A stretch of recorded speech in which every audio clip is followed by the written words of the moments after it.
το να βρεις μια βάρκα. To find a boat and bring it into port with all in good health is something you can forget, he says. But to see the dead bodies of kids, that's what stays in your mind. Well, that was a fisherman from the Greek island of Lesbos, one of 3 people nominated for a Nobel Peace Prize to symbolically represent the Greek response to the refugee crisis. Now, at the height of the crisis itself last October, the tiny island with a population of less than 100,000 received about 4,000 refugees per day. Today, a low, if it can be called that, brings about 1,000 refugees per day to the island. Melinda McRostie is a Greek citizen originally from Australia who lives on Lesbos and owns a seaside restaurant there called the Captain's Table, and we are reaching out to her right now in Molivos, Lesbos. So thank you for joining us today. Hi. Hello. Sorry, the line's not that good, but so if there's a bit of a problem, that's why, yes. Well, we will certainly push through it as well, and I appreciate the fact that we're speaking to you in the middle of your restaurant. But, you know, I want to talk about the refugee crisis and the impact that's had on you and your island, because as I understand it, you have witnessed some really heartbreaking scenes in Lesbos. Describe what you've seen over the past few months or so. I don't think it's right to describe what we've really seen, but it really is like in certain areas of this village or this island, you can actually see a lot of very traumatic things that have been happening. There's so many poor refugees that are passing through. And yes, we do see things, but that's because we go out there and we try to help the people. You try and help the people, and as we said in the introduction, right now it's what is being described as a low period, but you're still getting 1,000 refugees, to my understanding, each and every day to the island. What's that like for the community to have to deal with that massive humanity each and every single day, obviously trying to escape very dire circumstances? Well, it's actually about 1,500 to 2,000 people per day.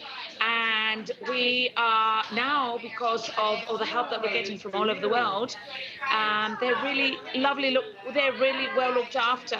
And basically we meet them, we take them to go and get clothes, and they get onto buses, and they go to be registered, and they get sent, well, they don't get sent, but they go of their own free will to Athens, where they then continue their journey.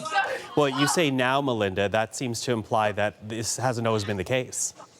No, in the beginning, of course, it was a much different. In October, etc., we were getting 3,500 to 3,000 people per day in this village. On the island, we were getting about 6,000 people per day. And then things were a bit difficult.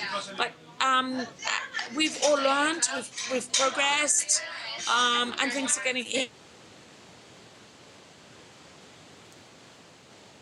easier and easier for us now that we're...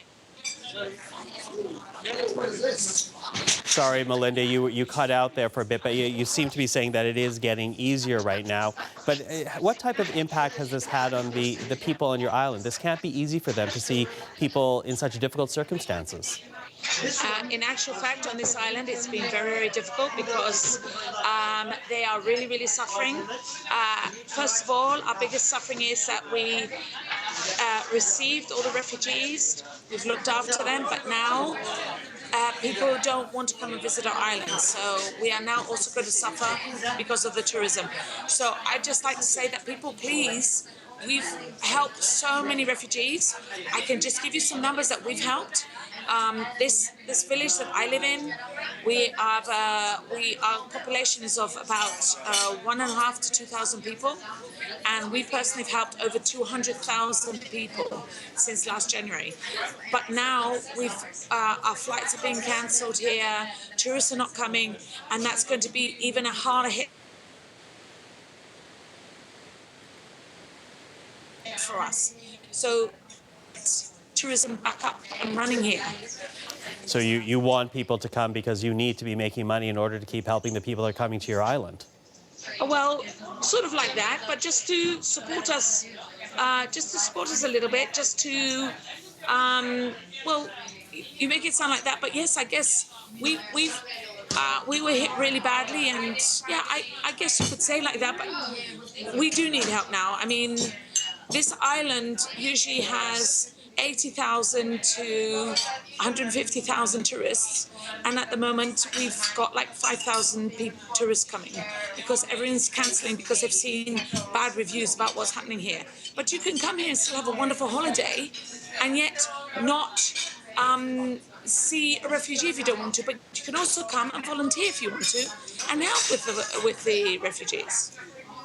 Well, Melinda, your town has really, your island has really come together to help out people in need, and so we appreciate your time. We wish you well, and thank you for speaking to us right now.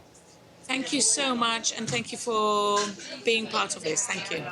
And that was Melinda McRostie, the director of the Starfish Foundation, and the owner of a seaside restaurant called the Captain's Table. She joined us from Lesbos, Greece.